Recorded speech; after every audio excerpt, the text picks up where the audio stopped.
నేను సినిమా తర్వాత అప్పుడు నా పాయింట్ ఆఫ్ టైంలో ఎప్పుడు నేను 2, 3 సినిమాలు చేస్తూ ఉండేవాడిని. నేను సినిమాకి నేను చాలా కాన్ఫిడెంట్‌గా ఉన్నాను.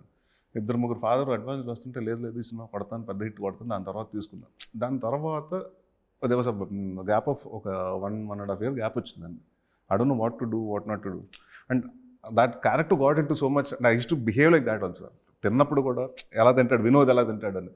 సో ఆ క్యారెక్టర్ తెలియకుండా when movie didn't do well the character stayed with me for a long time అండి. సో దెన్ ఒక 1-2 మంత్స్ పట్టిందండి. Then I came out of it. దాని తర్వాత అర్థమైపోయింది, ఒకటే అర్థమైపోయిందండి, మనం వెళ్ళి కష్టపడి సిన్సియర్గా చేయటం, result it's not in our hands. Okay బాగా వచ్చిందని పాజిటివ్గా వచ్చితే ఏం చేస్తుంది, 2 రోజులు ఎంజాయ్ చేస్తాం, సక్సెస్ పార్టీ పెట్టుకుంటాం, అంతా సెలబ్రేట్ చేసుకుంటాం. మళ్ళీ 3వ రోజుకి వచ్చి మళ్ళీ నెక్స్ట్ సినిమాకి బాధ్యత పెరుగుద్దండి. ఫ్లాప్ అయితే ఏముందండి, ఓకే పోయింది సార్, నెక్స్ట్ సినిమా హిట్ కొట్టాలి, మళ్ళీ కసితో పని చేస్తాం. ద ఓన్లీ 2 థింగ్స్ అండి, ఏదొచ్చినా హిట్ వచ్చినా బాగా పని చేయాలి, ఫ్లాప్ వచ్చినా ఇంకా కష్టపడాలి.